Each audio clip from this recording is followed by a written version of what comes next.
சேயின முருகன், பிள்ளையார்னா கணபதி, அதுக்கடுத்தது மைந்தன் அப்படின்னா வீரபத்ரர், வடுன்னா பைரவர். இதெல்லாம் விட நம்ம அதிகமாக கேள்விப்படுறது ஐ அப்பன் அப்படின்னு சொல்லுவாங்க. ஐ அப்படின்னா குறுகிய, சின்ன அப்படின்னு அர்த்தம்.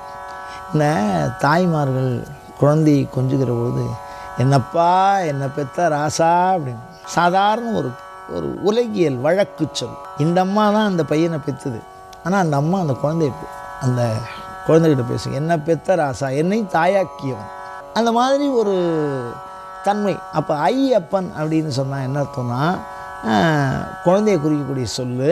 அப்பன் அப்படிங்கிறது உயர் வகை. இந்த ஐ அப்படின்னா உயர்ந்த வீட்டு பையன், சாஸ்தாவை குறிக்கும். இப்போ இந்த 5 பேருக்கும் தகப்பனாகிற சாமி அதுதான் அப்பா சாமி, சிவபெருமான். ஆமாம், அப்பா சாமின்னா சிவபெருமான்னு சொன்னீங்க. சிவபெருமானுக்கும் இந்த அப்பா சாமிக்கும் என்ன சம்பந்தம்? இப்போ ஏன் இதை தனியாக சொன்னேன்? சிவசப்தத்துக்கும் இந்த அப்பா சாமின்னு சொல்கிற சப்தத்துக்கும் என்ன விசேஷம் அப்படின்னு கேட்டிங்கன்னா, இந்த அப்பா சாமி அப்படிங்கிறது பார்த்திங்கன்னா கிராமத்தில் கிராம தேவதையோட சாமி இருப்பார். அந்த மாதிரி சாமியை வணங்கிறது, கிராம தேவதையாக எளிவந்த பெருமான்னு ஒரு பேர். சிவபெருமானே கிராம தேவதையில் உட்கார்ந்துருக்கார். நகரத்து நடுப்புற மிகப்பெரிய சிவன் கோயில்களை நம்ம பார்த்துருக்கோம், கேள்விப்பட்டிருக்கோம். ஆனால் தொன் வழிபாட்டு முறையில் தகப்பன் சாமி அப்படிங்கிற மாதிரி தனியாக உட்கார்ந்து அனுக்கிரகம் உண்டார். பச்சைமன் கோயிலெல்லாம் அவர் இருப்பார், இந்த அப்பா சாமிங்கிற சாமி.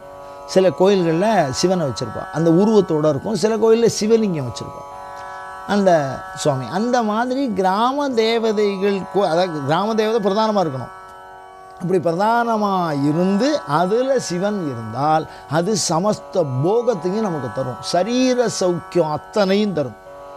சிவன் கோயிலில் இருக்கிற சிவன் வேற, மாரியம்மன் கோயிலில், காளியம்மன் கோயிலில், ஐயனார் கோயிலில், இந்த மாதிரி பிற கிராமங்களை சார்ந்து எல்லையில் வணங்கப்படுகிற கடவுள்கள் என்று சொல்லக்கூடிய இந்த தெய்வ வழிபாட்டு கோயில்களில் சிவபெருமானுடைய ஒரு சிலை, அதாவது மானசாரம் வச்சுருப்பா, அதுக்கு சின்னதாக இருக்கும் அப்படின்ட்டு, அந்த மாதிரி சிலைகள் இருந்து, அதாவது உருவம் இருந்து அதுக்கு சுவாமி வழிபாட்டு முறை இருந்தால் அந்த இடத்துல போய் வழிபாடு பண்ணினோன்னா சமஸ்த போகத்தையும் அது தரும் அப்படின்னு சொல்கிறா.